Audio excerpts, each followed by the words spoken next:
Bueno, ahora sí estamos grabando, vamos a dejar registro de esto.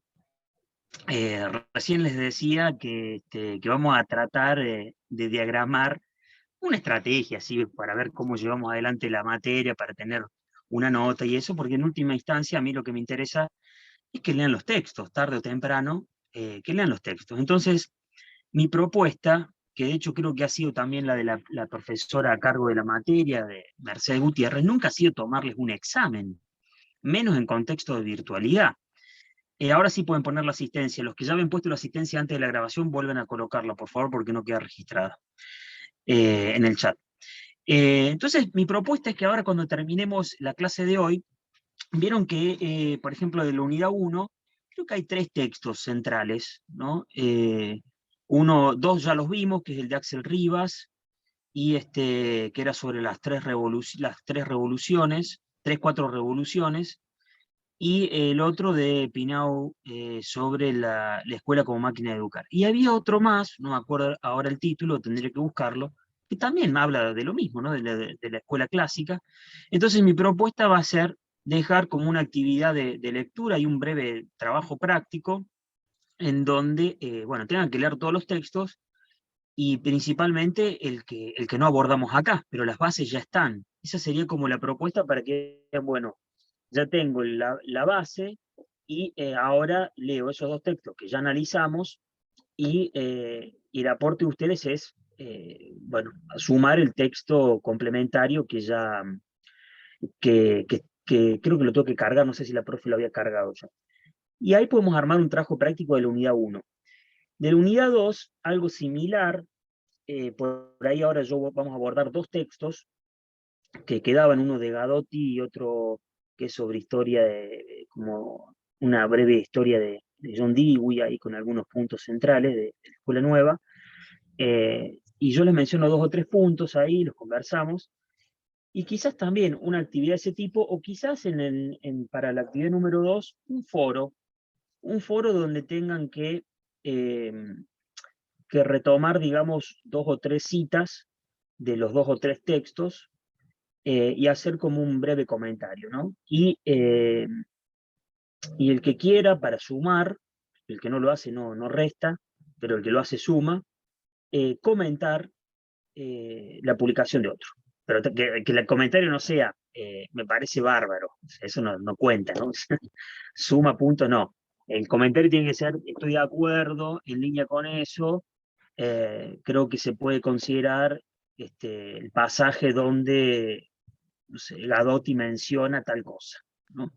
Como que sería un aporte sustancial con una referencia, una cita adicional, un comentario de ese tipo. El que quiera ponerle a uno o a los 20 que hayan escrito, me parece bárbaro, genial, estoy de acuerdo, hágalo, o sea, sepa que no va a sumar puntos por eso, no va a restar tampoco por no hacerlo.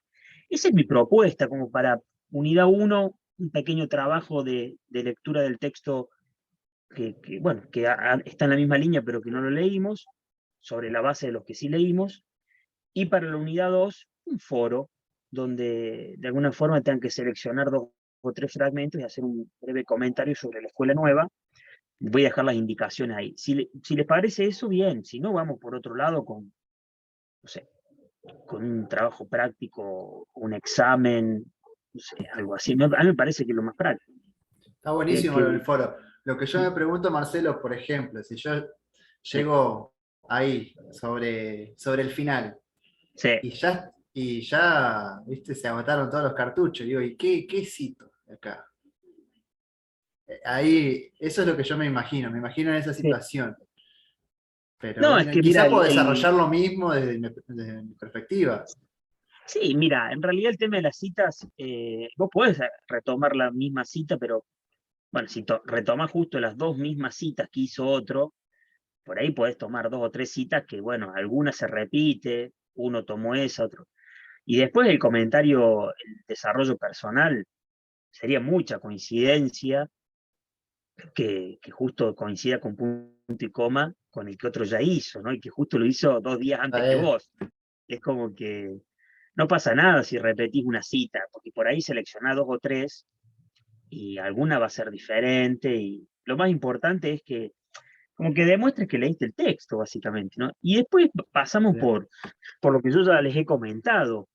Sepa que supongamos el caso, no sea vos, Fer, pero lo que vos planteás por ahí, supongamos un caso hipotético de alguien que toma 2 o 3 citas de 2 o 3 que ya comentaron, ¿no? Que ya participaron en el foro, y arma algo así sin haber leído los textos. Vamos a suponer ese caso hipotético.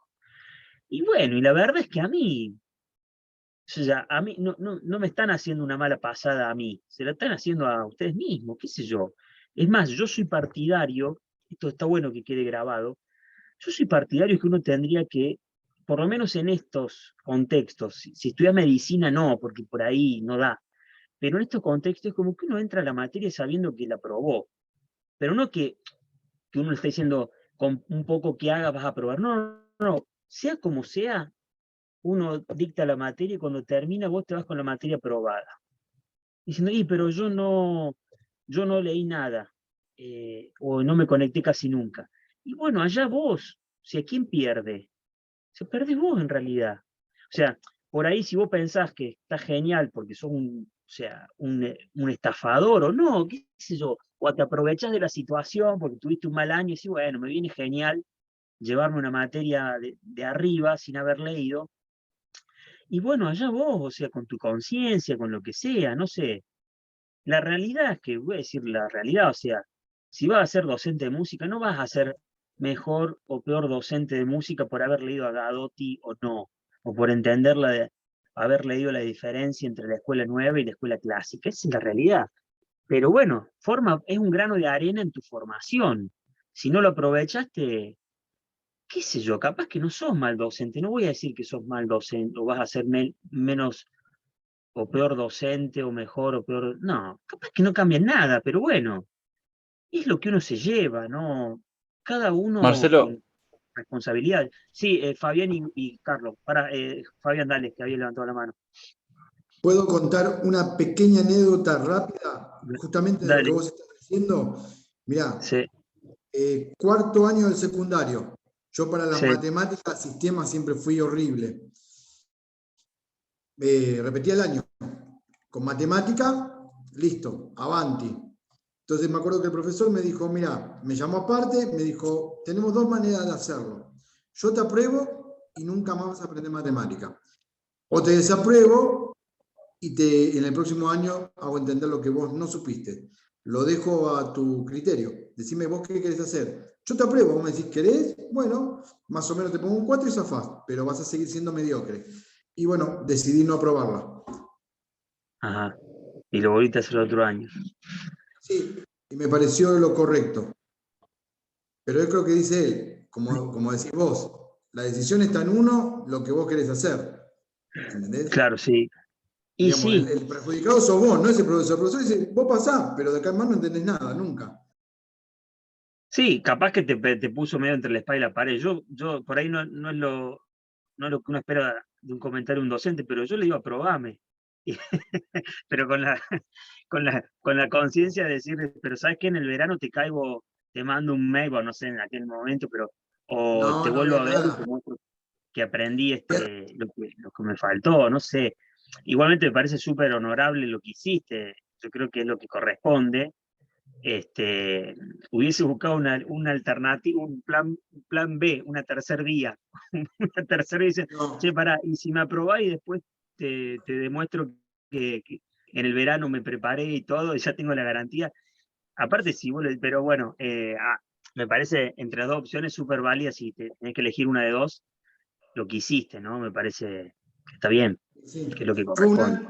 Fue un año más, pero fue un año muy fructífero, ¿eh? Que me pasaron, la verdad como que el tiempo después me dio la revancha a que pasen muy lindas cosas y bueno, y yo pueda ver de otra manera algunas materias, ¿no? Quizás con la madurez de decir, Ujú. bueno, listo, ya me mandé la macana, bueno, ahora todos los sentidos en esto. Y la verdad que me dio una lección, como que a veces, bueno, no está mal volver hacia atrás un paso y tomar carrera bueno, y hacer las cosas bien.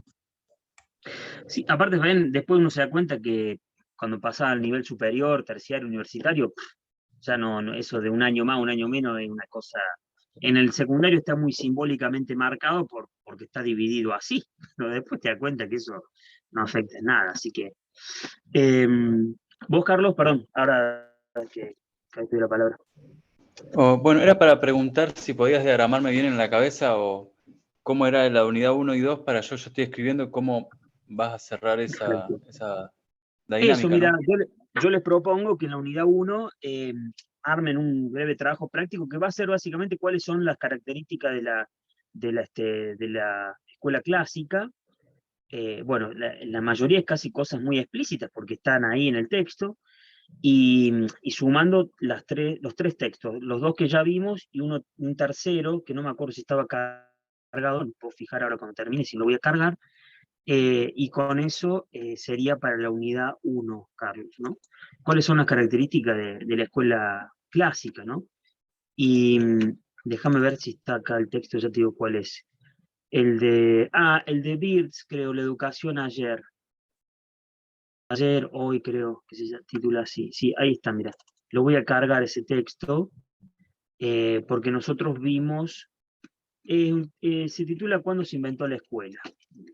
El texto da más o menos, da vueltas sobre lo mismo que ya hemos visto, pero bueno, por ahí agrega algún otro punto. Mira, dame un segundo que voy a compartir. Y eso sería para la unidad 1. Compartir pantalla. Acá está, mira. Birds. Acá. ¿Cuándo se inventó la escuela? Este es el texto que no alcanzamos a ver porque, bueno, los temas más o menos van en línea con lo que ya Está vimos subido de igual. ¿Está subido ese? Ah, buenísimo. Creo que lo voy a dejar más en claro porque lo voy a acomodar en la unidad así. Yo lo categoricé y lo voy a cargar en la misma plataforma para que lo vean directamente y que quede lo más claro posible, con el trabajo práctico, ¿no? Eso sería para la unidad 1. Para la unidad 2, si les parece, podemos armar como un foro donde tengan que seleccionar dos o tres, perdón, sí, diría que 2 o 3 citas o más de los textos que vimos, incluido lo que vamos a ver hoy, y también poder comentar las características de la escuela nueva y la diferencia con la escuela clásica. Y ahora vamos a ver algunas de las críticas que dan paso a la pedagogía crítica, ¿no? que está en la unidad 3. Bueno, miren, vamos, si les parece, si tienen alguna duda de esto, yo después lo voy a dejar ahora cuando termine la clase, lo armo rápidamente para que ya puedan ponerse a trabajar en esa cuestión y bueno, y queda ahí. Nosotros vimos unidad 2, perdón, unidad 2, nosotros estuvimos viendo este texto de Bloch, Fundamentos y Finalidades de la Educación. Ese es el que ya vimos en el último encuentro, que ya cargué la clase, ya les cargué el cuadrito ese que yo había armado, y ahora vamos a ver rápidamente un texto que es como Grandes Pensadores, Historia del Pensamiento Pedagógico, muestra algunas características de John Dewey, y del texto que yo les había comentado de Gadotti, sobre Historia de la Pedagogía, también el fragmento lo voy a dejar marcado, referido a Escuela Nueva. Bueno, miren, vamos con este texto de Grandes Pensadores, eso que es un pequeño comentario sobre John Dewey, que es uno de los representantes, un filósofo, un pedagogo, pensador, ensayista, bueno, de todo fue John Dewey, estadounidense, que es uno de los máximos representantes de este movimiento denominado Escuela Nueva, que surge más o menos a finales del siglo XIX, principios del siglo XX. Como ya saben, siempre uno tiene que hacer una breve síntesis, ¿no?, de lo que ya estuvimos viendo para poder avanzar un poco más. Este texto va a agregar algunos puntos, yo simplemente voy a seleccionar algunos. La Escuela Nueva, como dijimos, representa un giro, digamos, ¿no? Básicamente no...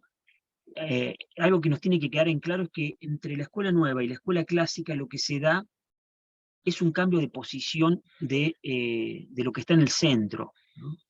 Claro que eso no es un dato menor, porque eso transfigura, digamos, ¿no?, toda la orientación y todo el sentido del acto educativo, pero se lo puede ver así.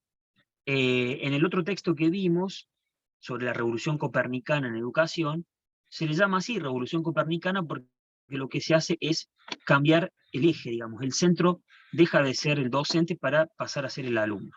Y en torno al alumno va a girar toda la configuración de de este nuevo movimiento denominado Escuela Nueva, ¿no? Entre ellos dijimos, por ejemplo, que la educación tiene que orientarse por los intereses del alumno, no por la propuesta del docente, que los contenidos tienen que tener un carácter práctico, o sea, que puedan ser experimentados. Es más, que la experimentación sea la guía del conocimiento teórico, eso lo charlamos en el encuentro pasado, ya está todo grabado, en contraposición a ese saber que viene desde arriba y que parte de lo más abstracto, y en el mejor de los casos para llegar a algún aspecto concreto, ¿no? Digo en el mejor de los casos porque generalmente la educación clásica siempre se ha caracterizado por un conocimiento abstracto desligado, digamos, de la práctica de los sujetos del saber, en este caso de los alumnos, ¿no?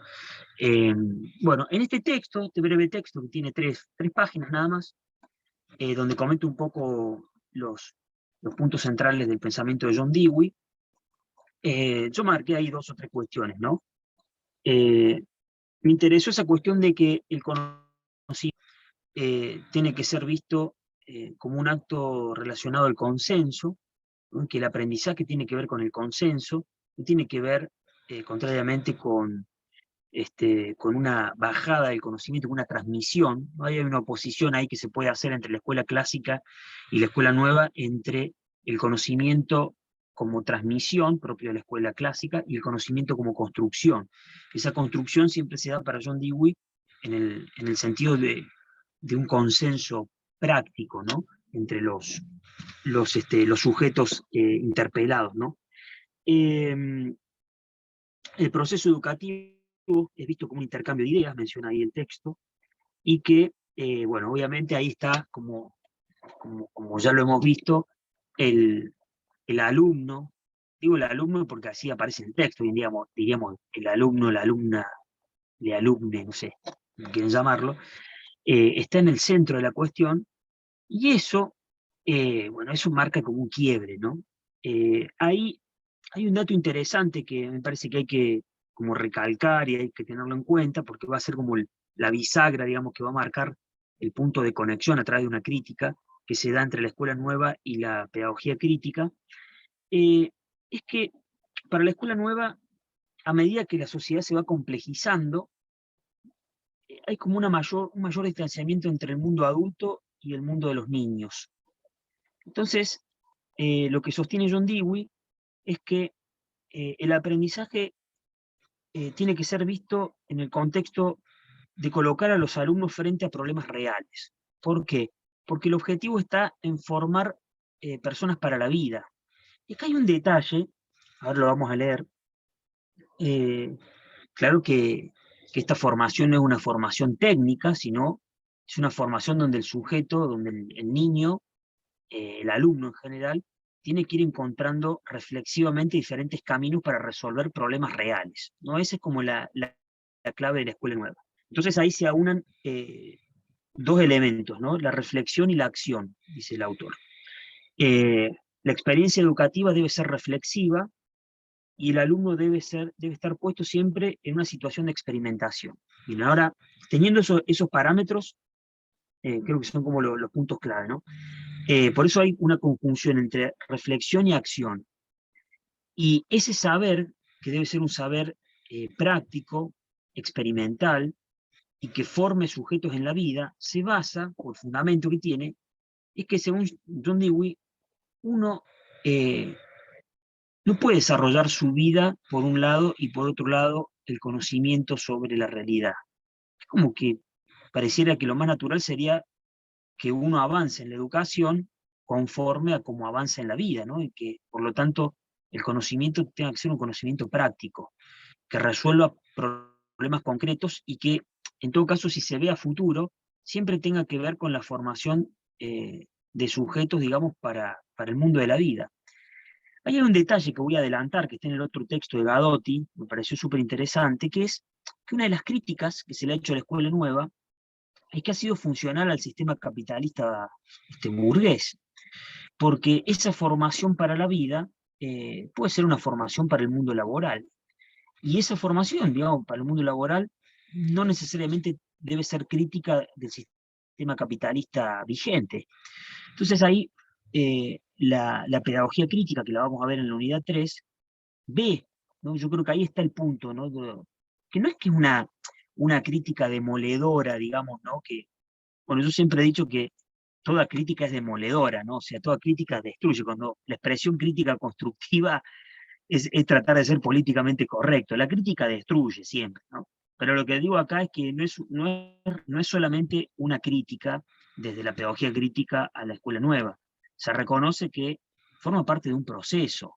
Estuvo muy bien quitar al docente del centro, eh, convertir la educación en algo que no sea meramente la transmisión de conocimiento. Todo eso ha estado muy bien y fue necesario, digamos, no se podía dar un salto radicalizado, aunque en parte lo fue la escuela nueva, pero no se le puede pedir más de lo que ha hecho. Es un detalle mencionar, si miren, el tema con esto es que hay un cambio de posición del sujeto, ¿no? El que estaba en el centro del docente ahora es el alumno, y con todos los cambios que eso generó, no se logró ver, y formó parte de la pedagogía crítica, el resaltar que formar a los sujetos para la vida no necesariamente significaba formar sujetos críticos, y que es más, que la formación práctica era funcional al sistema capitalista vigente. Entonces, ahí está, y eso hay que tenerlo en cuenta, porque ese es el paso, digamos, de la escuela nueva a las pedagogías críticas, ¿no? Las pedagogías críticas van a seguir resaltando la figura, la importancia de la reflexividad, del saber crítico, en donde el sujeto construye el conocimiento, pero lo construye en el marco de una función liberadora, ¿no? De los sistemas de opresión, digamos, o del propio sistema capitalista, ¿no? Eso va a ser como el quiebre, el salto, ¿no? Entre una y otra. Bueno, leo algunos fragmentos que yo rescaté. Bueno, por último, remarqué esto, ¿no? Que la educación en la escuela nueva es vista como un proceso y no como un producto, ¿no? Eso también abre las puertas a, como decir, bueno, tampoco en el sistema capitalista es como que está absolutamente siendo funcional, ¿no? Pero no estuvo presente esa crítica explícita, ¿no? Formó parte de un proceso, no sé llamarlo evolutivo, ¿no? De la pedagogía que se dio posteriormente. Yo marqué 2 o 3 cuestiones. Dice, el principio, según que sostiene ahí John Dewey, es que los alumnos aprendan mejor si realizan tareas asociadas con los contenidos enseñados, ¿no? Que no estén disociados, ¿no? Sus intereses personales. Las actividades manuales y creativas cobraron importancia en el currículo y los niños pasaron a ser estimulados a experimentar y pensar por sí mismos. Nosotros conversamos en el encuentro pasado eh, que incluso en el mejor de los casos, la escuela clásica, cuando traía contenidos que podían llegar a ser interesantes para los niños, el punto estaba en que todavía se estaba partiendo del docente como un eje central, que era el que impartía los contenidos. Incluso en el mejor de los casos, pensando que iban a ser significativos para los alumnos, para los niños. Acá estamos en otro registro en donde el docente debería captar cuáles son los intereses propios del sujeto, ¿no? A quien le va a enseñar. No traer necesariamente una propuesta, ¿no? Porque eso sigue respondiendo a un sistema clásico donde el saber viene ya, incluso los intereses vienen como prefigurados por el docente, como diciendo, esto es lo que le interesa a los niños. Bueno, no, quizás no.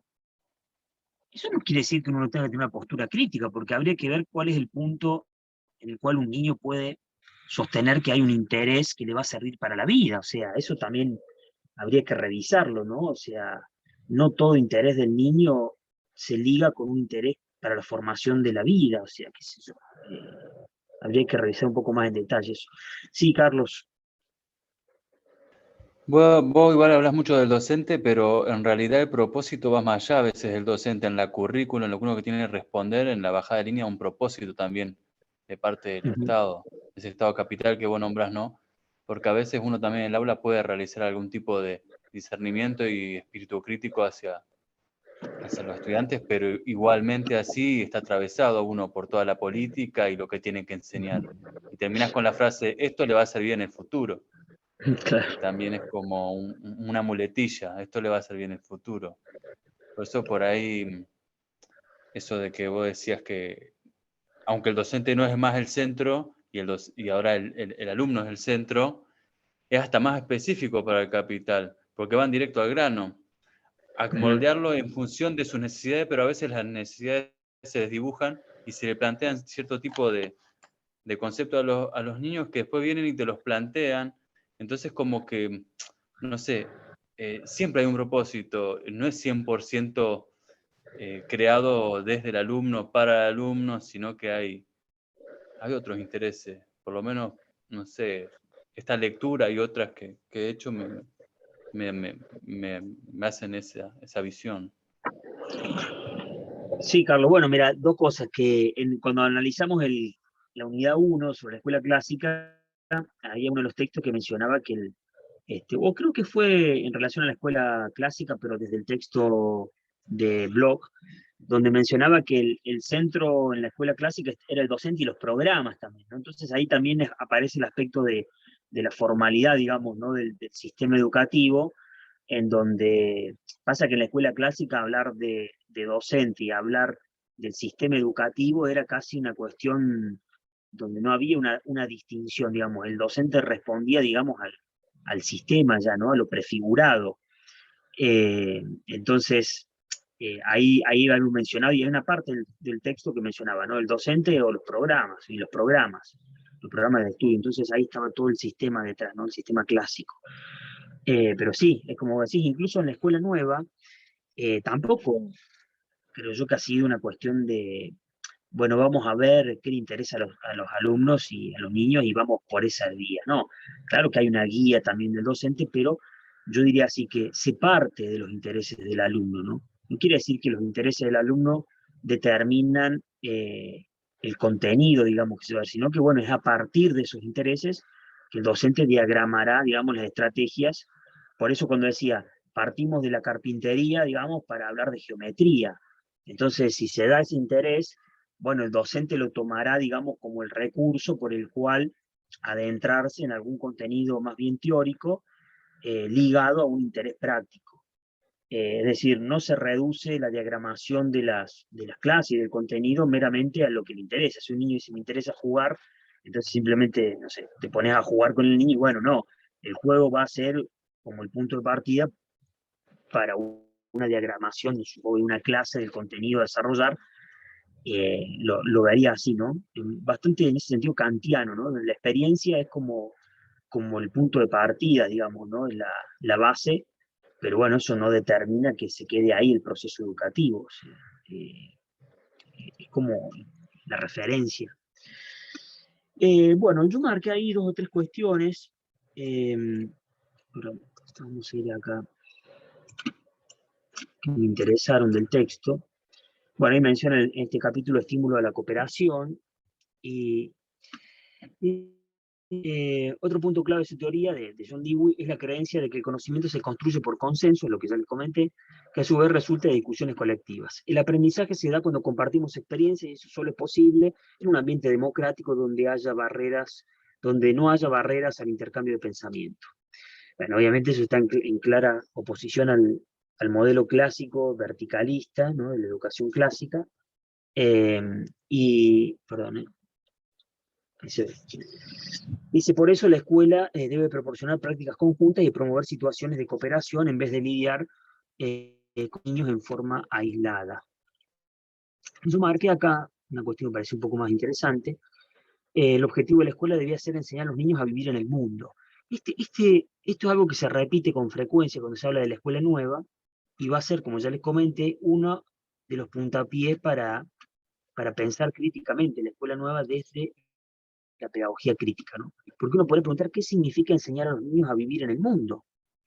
Porque hay muchas formas, ¿no? Hay una parte donde vimos en la clase pasada de que hablamos de una pedagogía de la felicidad. Sí. Se está cortando, ¿eh? Se va a cortar en medio minuto. Bueno, quieren que, en 2 minutos, ¿quieren que salimos y volvemos a entrar? Sí. Dale. Sí, sí. Ya.